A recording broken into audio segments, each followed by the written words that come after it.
Hello friends, welcome to my channel. మీకు కనుక ఈ వీడియో నచ్చినట్లయితే తప్పకుండా లైక్ చేయండి. లక్కీని తీసుకుని వస్తానన్న జాను ఇంకా రాకపోవడంతో మిత్ర కార్ హారన్ కొడుతూ ఉంటాడు. దాంతో జాను లక్కీతో త్వరగా తిను లక్కీ, అవతల మీ నాన్న త్వరగా రమ్మని చెప్పి హారన్ కొడుతూ సిగ్నల్స్ ఇస్తున్నాడు అని చెప్పి అంటూ ఉంటే, ఏంటి టీచర్, స్కూల్లో ఉన్నప్పుడు తొందరపడకుండా నిదానంగా తినమని మీరే చెబుతారు కదా, మరి ఇప్పుడేంటి త్వరగా తినమని చెబుతున్నారు అని చెప్పి అంటూ ఉంటుంది. మరోవైపు లక్ష్మి చలమయ్యను పిలుస్తూ ఉంటుంది. చలమయ్య చలమయ్య అంటూ లక్ష్మి పిలుస్తూ ఉంటే, ఈ వాయిస్ ఎక్కడో విన్నట్టుంది అని చెప్పి జాను అనుకుంటూ ఉంటుంది.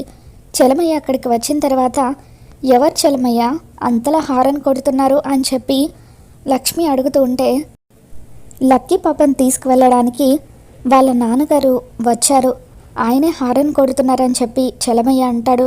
అప్పుడు జున్ను, అబ్బో ఆయన గారు కారు వేసుకొని అప్పుడే ఆయన కూతుర్ని తీసుకెళ్ళిపోవడానికి వచ్చేసారా, ప్రపంచంలో ఎవరికి ఈయనలాగా కూతురు లేనట్టు చేస్తున్నాడు కదా అని చెప్పి జున్ను అంటూ ఉంటే, అప్పుడు లక్ష్మి, ఏంటి జున్ను, ఆయన నీకు ముందే తెలుసా, ఆయన గురించి అలా మాట్లాడుతున్నావు అని చెప్పి అంటూ ఉంటుంది. అప్పుడు జున్ను, నాకు ఆయన ముందే తెలుసమ్మా, ఇప్పుడు ఆయన గురించి నేను ఎక్కువగా మాట్లాడాలని అనుకోవడం లేదు, ఎందుకంటే నా మూడ్ అంతా కూడా డిస్టర్బ్ అవుతుంది అని చెప్పి జున్ను అంటూ ఉంటాడు. మరోవైపు జాను వాళ్ళు ఇంకా రాకపోవడంతో మిత్ర లోపలికి వస్తాడు.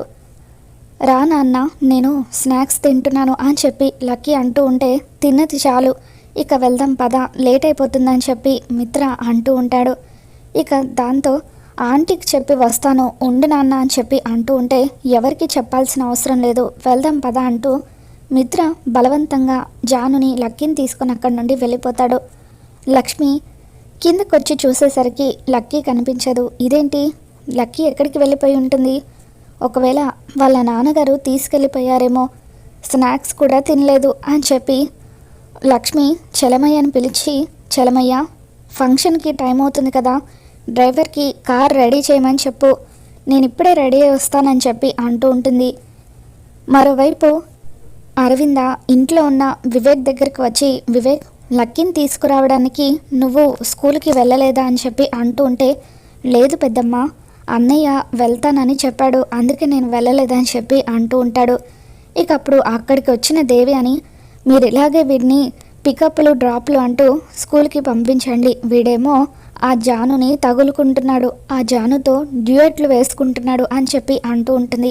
అప్పుడు అరవింద దేవి అని, జాను వివేక్ కోసం పెళ్లి చేసుకోకుండా ఎదురు చూస్తుంది, వివేక్ కూడా జాను కోసమే ఎదురు చూస్తున్నాడు, మరి ఇంకా ఆలస్యం చేయడం ఎందుకు, వాళ్ళిద్దరికీ పెళ్లి చేస్తే సరిపోతుంది కదా అని చెప్పి అంటూ ఉంటే, అప్పుడు దేవి అని, ఏంటక్క నువ్వు కూడా ఇలా మాట్లాడుతున్నావు, ఆల్రెడీ లక్ష్మి మన కుటుంబానికి ఏం చేసిందో నువ్వు మర్చిపోయావా, లక్ష్మి వల్ల ఈ ఇంటికి అంటుకున్న బురద ఇంకా పోనేలేదు, అటువంటిది దాని చెల్లెల్ని తీసుకువచ్చి వీడికి కట్టబెట్టి ఇప్పుడు నందన్ కుటుంబం మొత్తానికి బురద అంటించమంటావా అని చెప్పి దేవి అని అంటూ ఉంటుంది.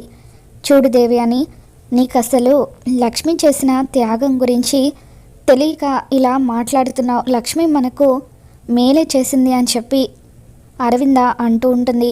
నువ్వెన్నన్నా చెప్పక్క, ఆ లక్ష్మీ చెల్లెలు జానుతో నా కొడుకు పెళ్ళి ఎట్టి పరిస్థితుల్లోనూ చేయను అని చెప్పి దేవి అని అంటూ ఉంటుంది. మరోవైపు మిత్ర జానుని లక్కీని ఇంటికి తీసుకొని వస్తాడు. సరే బావగారు, నేను వెళ్తానని చెప్పి జాను అంటూ ఉంటే, నేను డ్రాప్ చేస్తానని మిత్ర అంటాడు. అప్పుడు లక్కీ, ఏంటి టీచర్ వెళ్ళిపోతున్నారు, మనం నా ఫ్రెండ్ బర్త్డే ఫంక్షన్కి వెళ్ళాలి కదా అని చెప్పి అంటూ ఉంటుంది. దాంతో జాను ఆశ్చర్యంగా చూస్తూ ఉంటే, అప్పుడు లక్కీ జానుకి కన్ను కొడుతుంది. నాన్న, నువ్వు కూడా మా ఫ్రెండ్ బర్త్డే ఫంక్షన్కి రావాలని చెప్పి అంటూ ఉంటే, చూద్దాంలే పదా అని చెప్పి మిత్ర అంటాడు.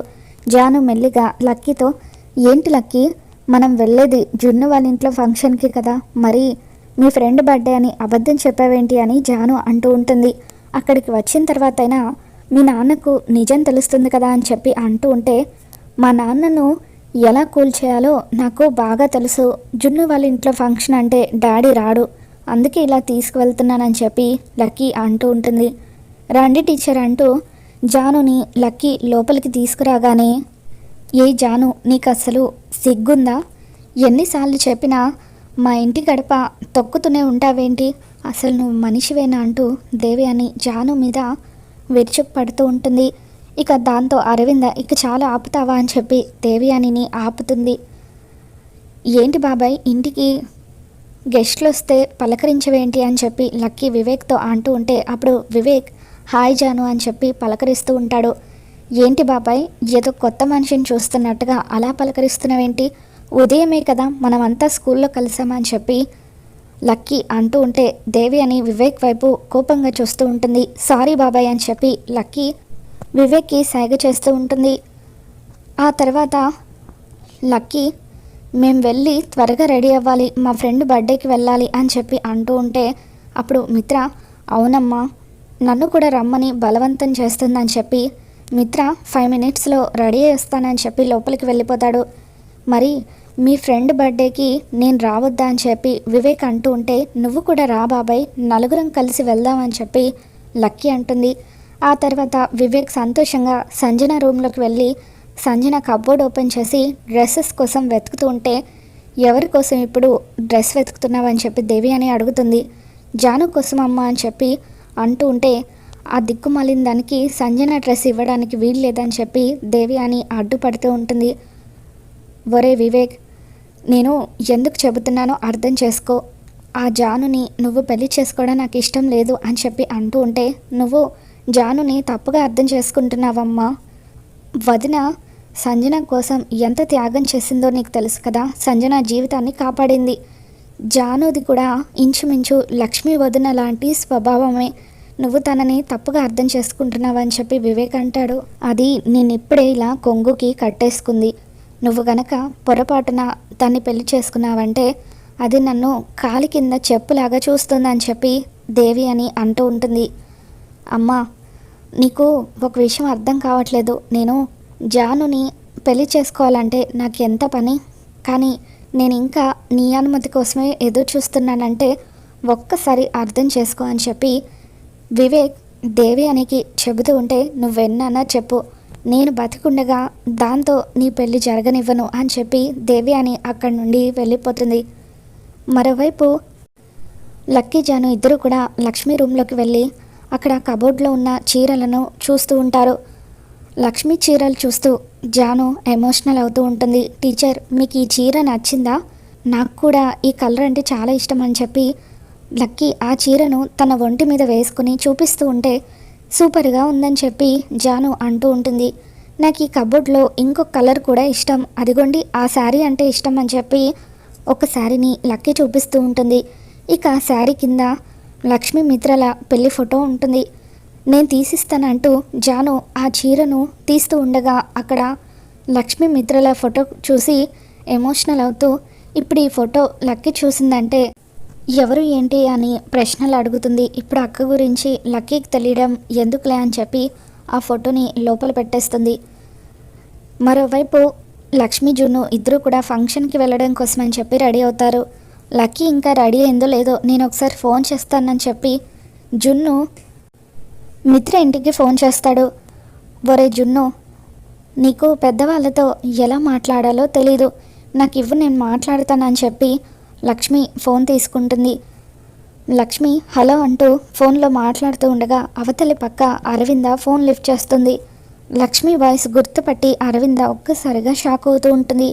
ఇంతలో జున్ను అమ్మ నీకు ఫోన్ మాట్లాడడం రాదు, ఇలా ఇవ్వు నేను మాట్లాడతాను అని చెప్పి నమస్కారం అండి, నేను జున్నుని మాట్లాడుతున్నాను, లక్కీ రెడీ అయిందా అని చెప్పి జున్ను అడుగుతూ ఉంటే నువ్వా చిచ్చరపిడిగా, ఎలా ఉన్నావు, ఏంటి విశేషాలు అని చెప్పి అరవింద అడుగుతూ ఉంటుంది. లక్కీ మా ఇంట్లో ఫంక్షన్కి వస్తుంది కదా, రెడీ అయిందో లేదో అడగడానికి చేశానని జున్ను అంటాడు. లక్కీ కోసం చేసావా, ఇప్పుడే ఫోన్ ఇస్తాను ఉండు అని చెప్పి అరవింద లక్కీని పిలిచి ఫోన్ ఇస్తుంది. హాయ్ జున్ను, నేను రెడీ అయిపోయాను, మీరు ఫంక్షన్ దగ్గరికి వచ్చేయండి, మేము కూడా వచ్చేస్తామని చెప్పి లక్కీ ఫోన్లో జున్నుకి చెప్పడంతో ఓకే బ్రో అని చెప్పి జున్ను అంటూ ఉంటాడు.